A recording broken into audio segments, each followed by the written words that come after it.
live at Dover on TNT. Race for the lead. Mark Martin has caught Jimmy Johnson.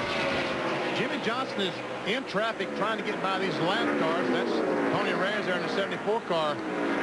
And I don't know if it's that what allowed Mark to get right on his rear bumper, or if Mark right now is just faster.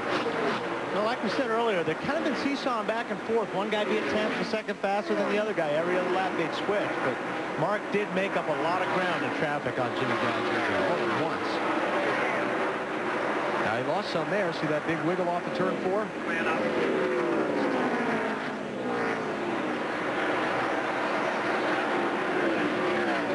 Jimmy Johnson ran across the 55 car Biffle, and Greg is running the out high line, so he dove to the inside, but every time he came off the corners, Jimmy and Biffle ended up about the same spot. He could not use the entire racetrack.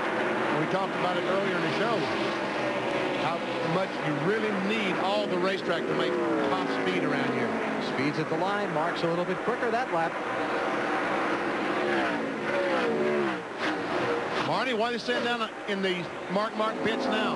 Well, BP, we need to give credit where credit's due. Chris Morris is Mark Martin's spotter. He did an excellent job getting Mark through that traffic. And at the end of that, when they got through all that traffic, they're still going through it right now. As Jimmy Johnson goes around Elliott Sadler, he said, "You're walking them down like a dog. Keep doing it, buddy."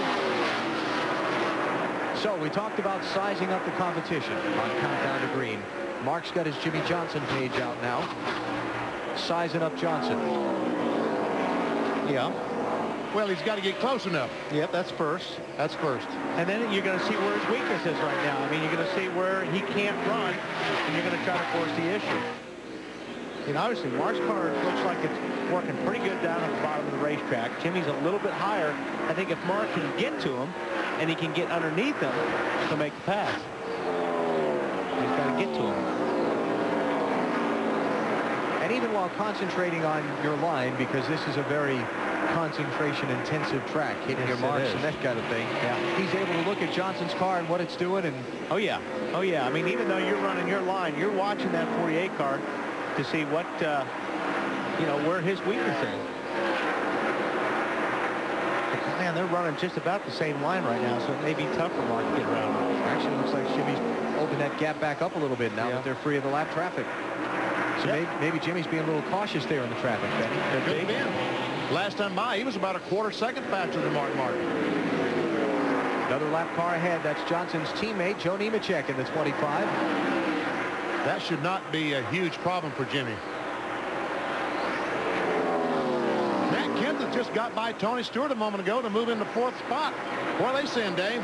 And before that, he got around Jeff Burton to move into 5th. And before that, he got around Kurt Busch to move into 6th. He restarted 7th, and he is driving the wheels off of that. The last change they made was a chassis adjustment and an air pressure adjustment to fix the tight condition. And I've been watching him come off of turn 4, and I'll tell you, they did loosen that car up, and Matt is really driving it.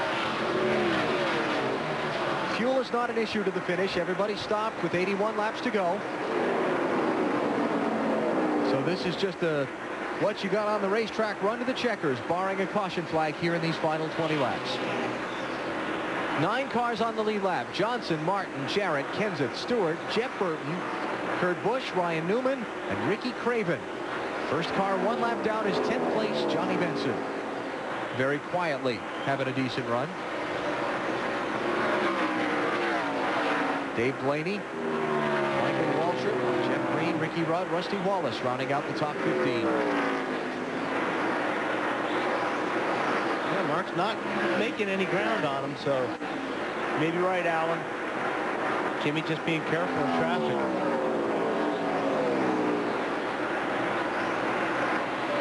That, I mean, you know, maybe that's just a rookie thing. You know, he doesn't have all that, even though he's won here, he doesn't have all that much experience in that situation, and he doesn't want to throw a potential win away by forcing the issue. Yeah, I can see that. And right now, the most important guy probably in the area is the Chris Osborne, the spotter for Jimmy Johnson.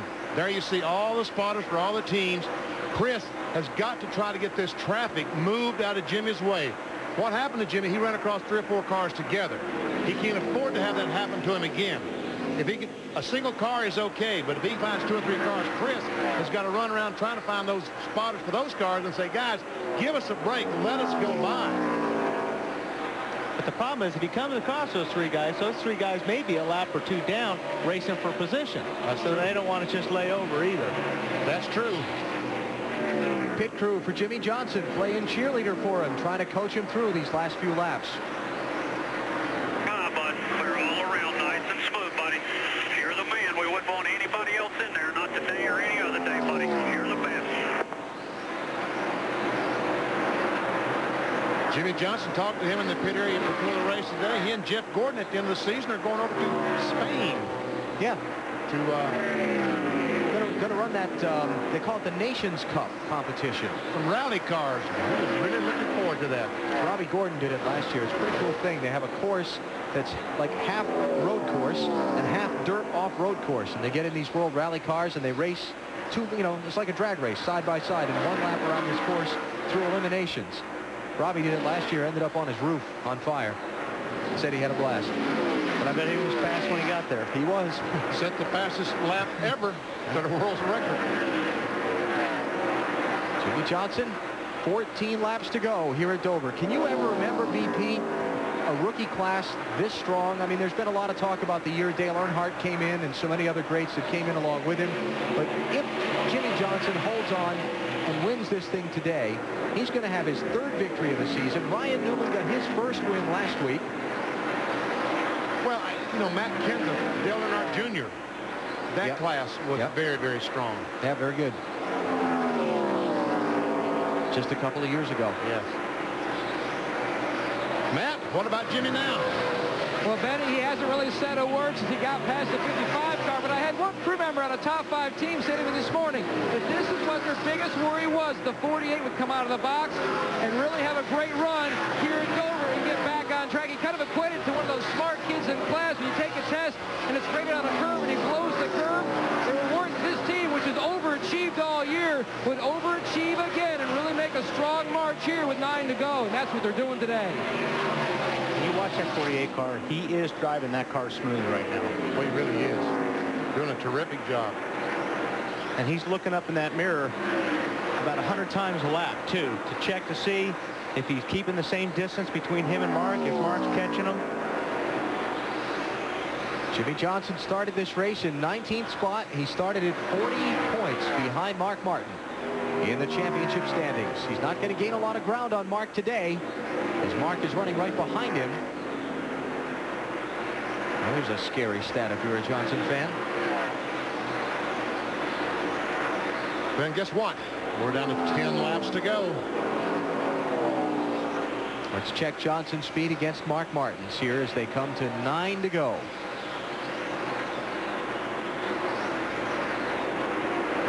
A little bit, not much, but a little bit. It was close enough that it's going to be very hard to pass Jimmy if he gets there. Exactly. A little bit of traffic ahead. They're closing in on about a half a dozen cars that are just ahead of them. And that he does not want to see. No, look at all those cars.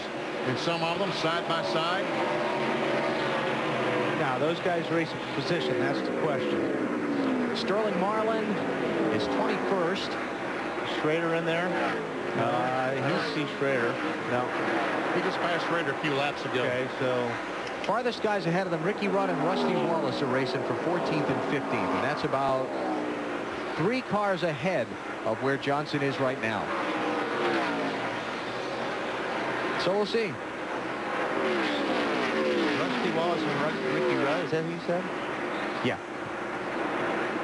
Oh, yeah. Remember back to June? Yeah. Yeah, okay. I wonder if they're going back in their logbook. And here we see this is exactly what he didn't want to see. 2 cars in front of him trying to make a pass. Sterling trying to get by Mike Wallace, and Jimmy's got to try to get by both of them. 7, now 6 laps to go. Here you go. This is your chance, pal.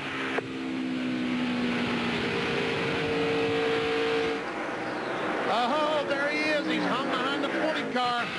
Now try to go to the outside. That this is your chance, pal. That was Mark Martin's radio.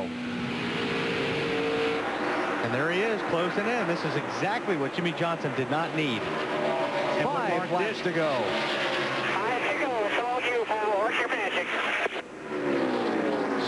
gives way. But Mark is just a 2-car length deficit. Now make it 1. Oh, and Sterling was in that spot Mark needed, BP, like we've talked about. You got to use all the racetrack. Sterling was there. Mark couldn't drift up to the wall, and it cost him. And you can see how much distance it cost Mark. Mark not been able to, and once again, not being able to bring that car out to the wall just kills your lap speed around here. That's all Jimmy needed right there. And it's both of these guys that Sterling's racing for the championship, so he didn't have anything to gain by being in one's way over the other. How you catch him, where you catch him. Family here looking on. Jimmy Johnson's mom. His mom would watch him race. My mom never watched me race. No, my made her nervous. She is standing behind the pit box, isn't she? Matt? Remember when Jimmy Johnson won his first race in California, his parents were not there, just his brother. When he won here in June, his dad was here because he drives his motor coach to remain close to Jimmy, but his mom, Kathy, wasn't. This could be her first chance to go to victory lane with her son. He'll come to the white flag next time, will Jimmy Johnson. He got his first Winston Cup win in his 13th start at California back at the end of April. Picked up his second here in June at Dover. He's trying to score a sweep at the Monster Mile and boost his chances of perhaps winning the Winston Cup title in his rookie year. Final lap, and there's traffic ahead for Johnson. He gets by Ricky Craven okay. And I think these cars in front of him, Kyle Petty, are fast enough that Mark will not be able to catch him. Yeah, it was that side-by-side stuff that was going to get him in trouble.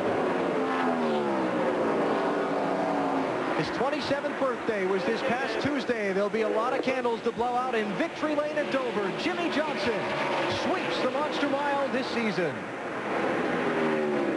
A great day. Way to go, boys. We're back on track. Awesome stuff all day long.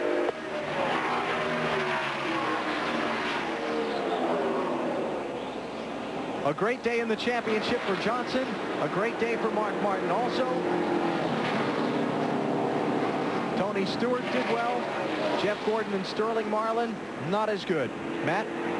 And the guys are up on the wall to greet Jimmy Johnson when he comes by. Chad Knaus, the overachievers are back. Congratulations. Thank you so much. I'll tell you what, this boy right here, this man can drive the wheels off a race car.